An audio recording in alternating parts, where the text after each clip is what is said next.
намайг Батчулууны Долгор сүрэн гэдэг ээж аав маань Завхан аймгийн Цагаанчуулууд сумын уйгуул хүмүүс бид нар 8 улаан ээж аваасаа тэгээд л одоо дунд зэргийн сэхэд нөгөөд одоо ажилчин албан хаагчид гэхэд одоо бид хэдийг яаж игээд л ихэнхийн сургууль соёлд явуулж дөнгөсөн. Богдын голын мөсөн дээгүүр өглөө алхаад л хичээл рүүгээ явдаг байсан. Доод 10 жил рүү, 1-р 10 жил рүү ингээд явдаг байсан. 3 жил тэгэж явсан да. Тэгээд заримдаа автобусаар явах, заримдаа их хвчлийн явах. Тийм байдлаар л явж байгаа л 91 онд 10 дугаар анги төгссөн. Яг 91 онд чинь зах зээл эхэлж байлаа, ардчлал гээд шуурч байлаа. Тэгээд амьдрал их хэцүү байлаа, дээр дооргоо тэгээд оюутан болоод ховдын багшийн дээд рүү явж байлаа. Хэл шинжээч гэсэн ийм мэргэжлэр төгсөхдөө монгол хэл насаараа заах юм байх л гэж бодож исэн. Амьдрал хүнийг хаашин чамаагүй чирдгийм байна лээ. 51-р дунд сургууль гээд 25-р эмэсэнгийн хойно нэг сургууль байдаг да, Төмөр замд. Тэнд би 97 оноос 2000 он хүртэл хэл уран зохиолын багш хийсэн. Тэгээд 2000 оноос 2004 он хүртэл Америкт ирэх хүртлээ орхон их сургуульд Монгол хэл уран зохиолын багш хэл шинжилгээний тэнхимээ эрхлэгч гэсэн тиймэрхүү ажлуудыг хийж агаад тэгээд наашаа ирсэндээ Америкт хэд онд ирсэн? 2004 онд ирсэн. 2004 оны 1 сарын 15-нд одоо ирээд яг 15 жил болж байна. Тэгээд ямар шугамар ирв? Яаж? Манай ээжийн дүүгийн хүүхэд нь Арканзаст амьдарч байсан. Тэгээд тэр хоёр багадаа номоо солилцож уншдаг. Их тийм номн дээр их тийм номны найзууд. Манайр өөрөө 2 эгчтэй боловч би эгч нартай нэг тийм дотно ш. Нөгөө манайртай их дотно байсан. Тэгээд бид хоёр их ном уншиж, утгаснаагийн ярилцаж, маргалдаж ийм байдлаар их өссөн учраас дотно өссөн юм л та бид хоёр. Тэгээд нэг өдөр орхих сургуулиас ажиллаад харчаал ингээл автобус нутгаар оюутнуудтай чигцэлдээл юу унаа машин байхгүй юм чинь тийм мэдээж тэгэл автобус нутгаар чигцэлдээл үрстэй амар муухай царайтай амт ингэж чи явах гэж те гэл ингээл бодоол явж исэн чинь утас дуурдгийг тэгээд манай үеэл мэн залгаж байна. Тэгээд Америкаас ярьж байна гэж ороод ирлээ нөгөөдөг чинь тэгээд ямар сонио хүн бэ чи юу хийж яагаад надлаа залгаж байна юу ямар сонио хүн бэ гэж тэгээд яасан чи зүгээр би чамайг зүгээр нааша ирэх сонирхолтой байгаа болов гэж бодоол гинэ. Үгүй сонирхолтойгоор барах уу да би тэгээ яаж явах вэ одоо би бүр яммаар байна. Тэгээд тэр үед би хүүхэд маань 3 настай том хүү маань тэгэл хүүхдээ өсгөх хажуугаар нь багшлах тэгэл ингээл байрны мөнгө ээжтэйгээ амьдрдаг тийм ээ. Тэгэл иймэрхүү асуудалтай тэгэл мөнгө төгрөгний хувьд ч гэсэн би ч одоо юу лээ сардаа нэг 100 мянга лөө 200 мянган төгрөг цалин авдаг байсан. Одоо бас хувийн коллежид багшийн ажил хийж байгаа гэхэд одоо цалин бас л тиймэрхүү л байсан л да. Тэгээд хадгалах одоо ямар ч тийм хүүхдүүдийнхаа ирээдүйд ингээ мөнгө хадгалах ч юм уу тийм боломж бол байгаагүй. Зүгээр тэгэл нэг хормогоо аваад урд хормогоо нөхсөн тийм амьдралд байлаа. Монголчууд Америкт. Нааша Америк явхад одоо тэгэл зөндөөл удаа гардаг бичиг баримтын нэтрээ бүх юмыг хажисран багш маань хийж өгч надад тусалж наашаа ирсэн дээ. Тэгээд ямар найз чинь тэгж уцаар. Манай ээжийн дүүгийн хүүхэд манай үеэл байхгүй юу? Тийм. Бүл хүн байхгүй юу? Миний бүл байхгүй юу? Тэгээд би чамраа урилга явуулъя. Тэг гэдэл. Тэгээд ямар урилга гэсэн сургалтын урилга явуулъя. Чи ерөөсө оюутны сургалтын урилгаар л хүрээд ирэх юм. Тэгээд юу ч хамаагүй нэг юм явуулаад би эндээс яаж иж байгаа хүйцтэй яваад орё гэд. Тэгээ би чи ирээн ч орж үзээгүй хүн байсан. Ерөөсөө ийш тийшээ явж нү тайлаагүй тийм хүн байсан. Тэгээд л ярилцлаганд ийм хэрэгтэй гэдэг ингээд амтны амнаас сонсон юмнуудаа бүгдийг начханд л үрдүүлж хаяал такод орсон ээж маань гэсэн чинь бас нэг лам авчирсан. Миний хойноос ном уншуулаа сууж ийсэн. Өөрхөн. Тэгэл ээжтэйгээ 3 жил Америкт ажиллаад байрны мөнгө, машины мөнгө хийчээд буцнаа гэсэн яриатай хүүхдээ орхиод 3 настай хүүгээ орхиод тэгээд л гарсан да. Гарахсан чи онгоцны хилээд хичүүлэгч мөнгө авахгүй лээ. Тийм л хувийн сургуульд багшлаад тийм л санхүүгийн чадвартай байсан байлээ дээ. Тэгээд хүнээс мөнгө зээлэл билет авчуулаад яаж ягаал зохицуулаад карманда $100 та тэгээд таквад ирсэн дээ. Тэгээд шууд Арканзаст ирсэн. Арканзаст ирээд онгоцууд дээр буусан чинь юу вэ? 1 сарын 15-нд Монголоос чинь өвлийн хүртэхтэй өвлийн гуцтай амттай ирсэн чинь хүмүүс фотосттой шорттой ингээд явж байгаа юм. Хүү хин чи ямар сайхан юм бэ? Хүн ч үл олдгүй юм энэ чинь гэсэн чинь бараг болдгоо гэсэн манай касан найз охинтойгоо ирээд ингээд намайг яаж байна? Тасч авч байна. За би ч тэгвэл энд ерөөсөө амьдрнөө. Ерөөсөө би өөр энэ л амьдрий тэгвэл энэ их гоё харагдаад байна. Энэ ерөөсөө би энд өөр ирсэн эхний өдрөө би яагаад чи надад нэг тийм совин төрсөн. Би ер нь энд л байх юм байна та тийм. Тэгээд ажил одоо яг нөгөө оюутны визээр ирэхээр чинь юу яаш та нөгөө сургууль дээр Арканзас их сургуульд би intensive English програмд иржсэн. Тэгээд семестрийн social security number очоод авъя сургууль дээрээс авдаг гэж ингээд манай кас намайг дагуулад явсан. Тэгээ ингээд очоод авсан чинь чи нэг семестрийн төлбөрөө ядаж хийсэн байх хэрэгтэй гэсэн. Надад $4,500 хаана авах вэ? Өө наадах чи хотлаа. Ий чинь жоохон Чикаго явж тэр хүн хардаг ажил олж хийх мингээд ажил хийчихэл ирсэн би ямар сурах гэж ирсэн биш гээл. тэгээд шууд хаяад. Тэгэл хаяад тий хаяад. Уу яг манай ах тэр үед нөгөө ухаад магистрийн зэргийн хамгаалаад Акроны их сургуульд сурч ирсэн. Нөгөө ах маань мэдээж ирэх чи манай дээр энд бас ажил олдчих магадгүй гэхээр нь Greyhound гэдэг нэг юм автобус байдаг шүү дээ. Мужуудын хооронд явдаг. Нөгөөдөгт чинь 2 чамдаана хийж аваад тэгэл тэгсэн ухаад ирсэн чинь яг Монгол шиг бүр дүүрэн цаас. Тэгээд ямар азар би хувцас Монгол руу буцаага явуулчихаагүй юм. Тэгээд хаяа дахиндаа нэг сар амьдэрсэн нөгөө бичиг баримт байхгүй болохоор ч бас юу шүү дээ. Ажил олоход бас хаяа ч нэг тийм их цагаач магаач байдгүй газар болохоор Чикагоос өөр болохоор юу яасан л да. Ажилд бас орч чадаагүй. Тэгэл Чикаго явъя гээл Чикагод ингээл амьдарч эхэлсэн түүх маань тэр дээ тэгэл. За тэгээд Чикагод болоход хүн. Тийм, Чикагод болоогүй. Хүн харахаас өмнө хүн харах ажил олдохгүй юм байна. Нөгөө хийлгүй юм чинь. Би их нэттэй ерөөсөө нөгөө охоёд байхад л би хэл маш муу гэдгээ яаж мэдсэн гэхээр яг Монголд чинь би чинь бас магистрт ингээд сураад их сургуулийн тий.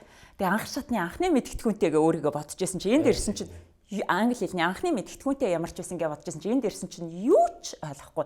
Америкчуудаа монголзаал байдаг би ерөөсөө юу ч ойлгохгүй. Эйженсид ороод Орос эйженсигээр явна тий. Бас нэг хальт толт нэг орсолтой болохоор. Тэгэл Орос эйженсигээр яваал явахтаар ажилд ороод ингээл явахтаар орсолчин бол болж байна. Өө чи тэгээд Америк хүмүүс харна шүү дээ. Ямар орос хүн харах юм биш. Тэгээд нөгөө харуулж байгаа хүн чинь чиний хэлийг ойлгохгүй болохоор ажилд авахгүй штэ. Тэгэхээр чи хэлээ сурчаад ирээ гээл гаргацдаг. Нэг яриа шаарддаггүй будал цэвэрлдэг ажил Индианад байна. Тийшээ явах уу? Өө тэгээд юу ч байсан яад гингээл. Тэгээ нэг армян залуу намайг машиндаа суулгаад Индиана руу явчихдгийн. Тэгэл тэнд очиод 1 сар Мариотыг цэвэрлээ. За тэгэл буудал цэвэрлээл би тэгээд нөгөө юм цэвэрлэхэх өвчтэй юм шиг байна. Хар багасаа нөгөө ээжээрээ чи ингэж сайн угаасангүй тэгсэнгүү гэж ингэж дарамтанд юм цэвэрлээд сурцсан болохоор нөгөө хурдан цэвэрлэхгүй одоо телевизийн 50 байлаа гэхэд дээд доотлгүй арчаа телевизийн хойтлын тоосноос ингэхээр миний гарнаас ажил гарна гэж байдаггүй. Тэгээд нөгөө армянууд чинь хурдан хүмүүсээ нөгөө биднийг тээвэрлж яваа юм чинь тий. Чи ерөөсөө өдөр 11 өрөө цэвэрлэх ёстой. Тэгээд ерөөсөө чи 3-4 өрөө цэвэрлээд чи ингэж болохгүй штэ гэл ингээл. Тэгээ намайг цэвэрлсээр л нөгөө цаг нь болчихно аа гэдэг.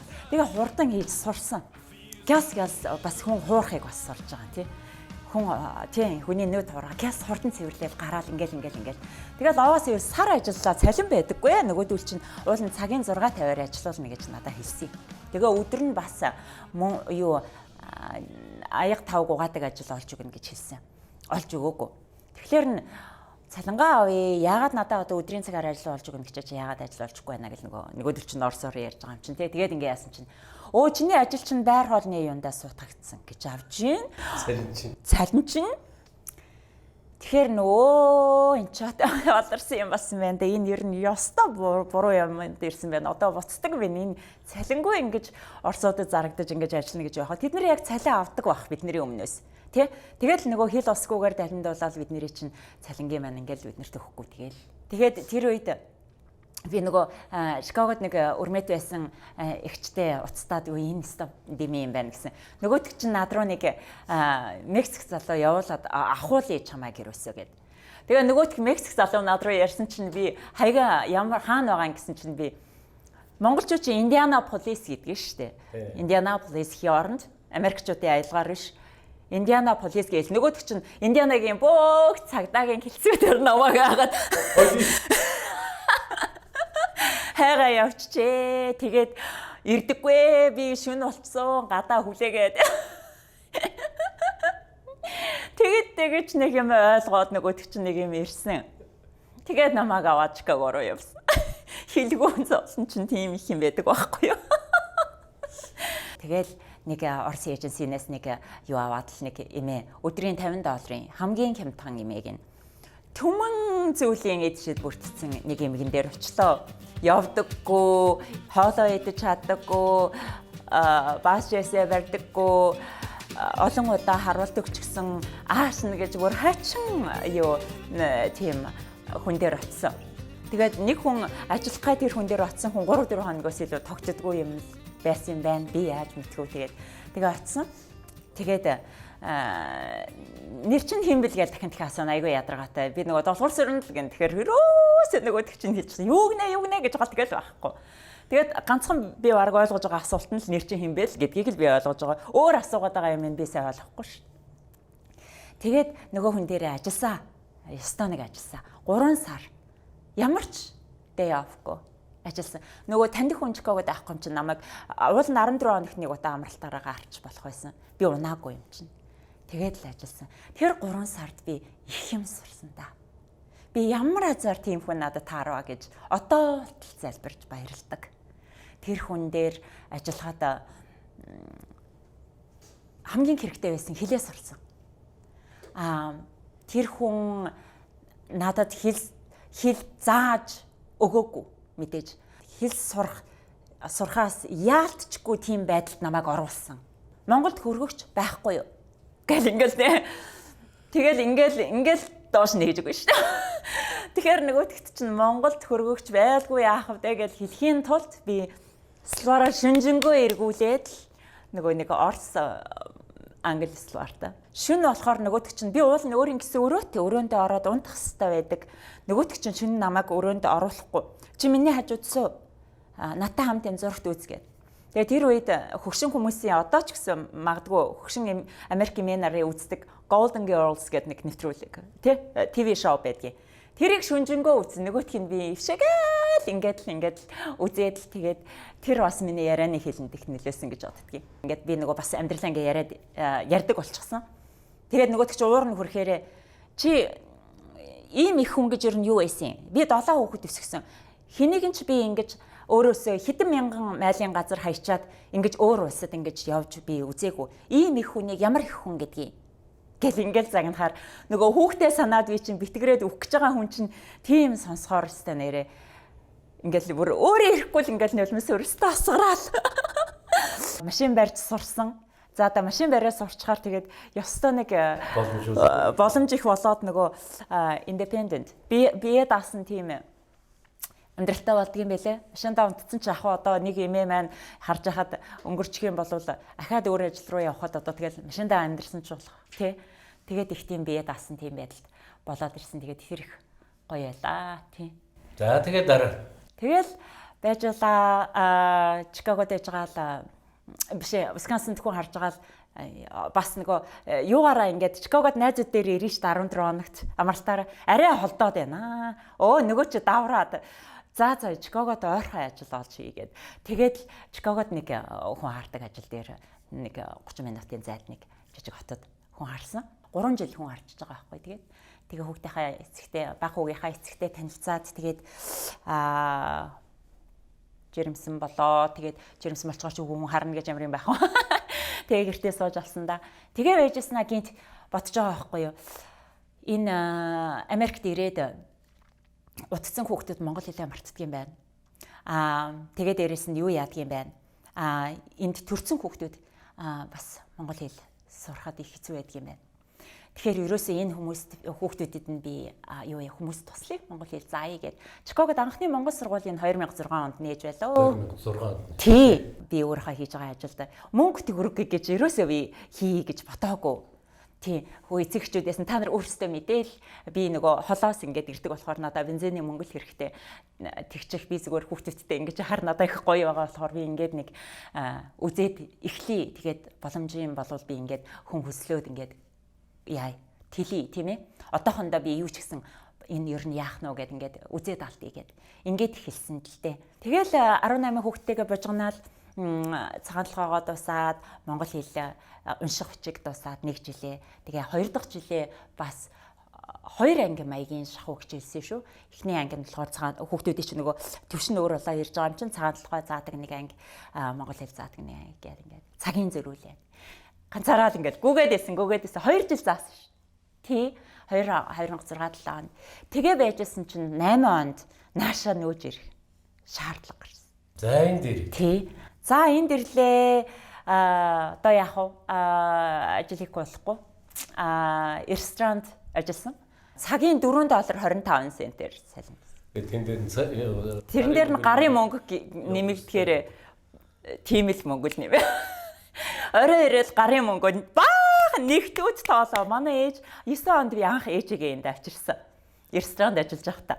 Ээж ингээ хараад $1 тоолоо чи орой суудаг байсан гэл одоо яриад инээдгийн намайг. За та ер нь ийм ажил хийгээд цалин ийм муутай ингэж амьдраад ер нь дэм юм байна да гэж бодоод ерөөсөө карьераа өөрчлөе гэд тэгээд юу яасан да.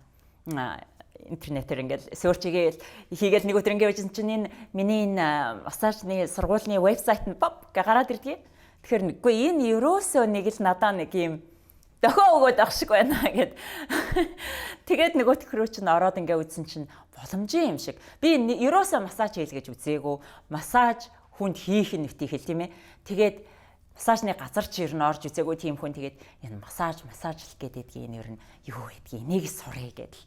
Тэгэхэд тэр сургууль дээр очиод ингээд орлоо. Сургуулаас надад бас $500 scholarship өгч гисэн. Бас нөгөө сургуулаас ягаад миний нөгөө магистрийн юмнуудаа үзүүлсэн чи чиний дөнгүүд кредит юмнууд чинь их сайн юм байна. Америкт яг энэ магистрийн югаараа шилжсэн болохоор чи бидний сургуулаас $500 scholarship нэг хүүхдэд өгдгийг чи чамд өгчий гэд өгч जैन. Үгүй хичнээн баярлж जैन. $5 ч гэсэн амар их мөнгө тэр үед чи юу вэ? $5 гарын мөнгөнд хөө өгөхөөр би өөр амар баярлсан нэстэ тэр хүн л өөр ингээл баярлаа гэж ингэдэг байсан юм чинь. Тэгэл $500 юу тэтгэмж сургуулаас аваад дээрээс нь бас тэр FAFSA гэдэг тэр юунаас нь байгууллагаас нь тийм юунууд аваад тэгээ массажны сургуульд орж ийлаа. 8 сар сурсан. 8 сар сурахад ёстой нэг ятарсан да. Монголчууд Америкт Массажны сургуульд заадаг хичээлүүд нь бараг ангаахын сургууль заадаг хичээл шиг юм байдаг юм байна. Антон физиолог заагаа атом молекул гэж заадаг юм байна. Гэхдээ би ч одоо хараад хүн ухах гэж байгаа хүн би ямар эмч болох гэж байгаа биш юугаа хийгээд ийм заагаад байдаг юм болоо гээ уур хүрнэ. Нөгөө номын унш ойлгохгүй юм чи яах юм.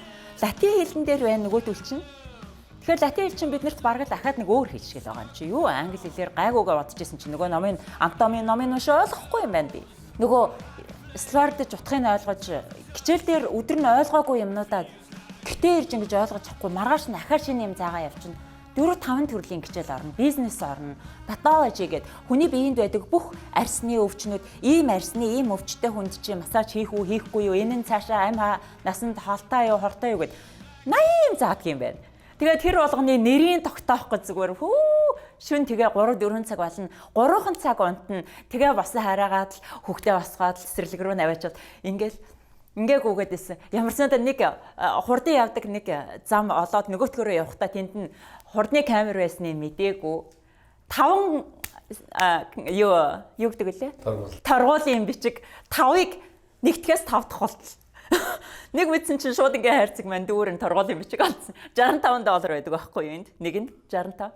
Тэгээд төлж байгаа. Төлөхгүй яа тий.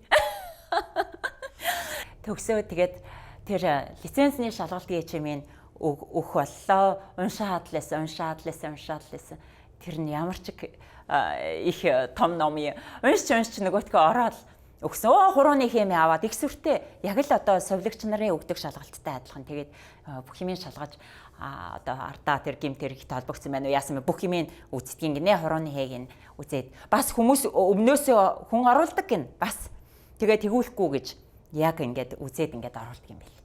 Тэгээ ингээд ороод цаглчихсан тэр шалгалт нь компьютер дээр нөгөөтгийн зүгээр гялс чаддгаараа тэгээд хийж аваад л гараад ирсэн. Тэгээ тэр дор нь хариу нь гараад ирдэг юм байна. Ингээд принт юу хэвлэгдээ гараад ирсэн. Тест гэж бичсэн байна. Хүү харчаал вэстэй гэсэн бүр яана би 8 сар нэрээ ямар хэцүү би хичээж явлаа. Ингээл нэг өдөр эн чинь миний мөрөдөл биелчдэг юм байна ш. Тэгэл эндээ би тасчээ 9 оноос хойш одоо ингээд 10 жил амьдарч байна. Тий 10 жил амьдрахад бол ерөөсөө яг л одоо өөрийн нутаг шиг л баг болж шүү дээ. Нутгаа бодлого яах вэ? Ижигээ санан аавыгаа санан Ёстой их баярлалаа. Маш гоё байсан. за Тэр гоё нэр тий. Йоо би. хөлнө өдөөдөр алангаа яг хийхгүй массаж хийх яахгүй болохоор хийж байгаа. Йоо. Бясалгал хийхээр яах вэ? Ингээд суугаад цаг сууш штэ. Тэгээ ийм юун дээр суухгүй штэ та. Монголчууд Америкт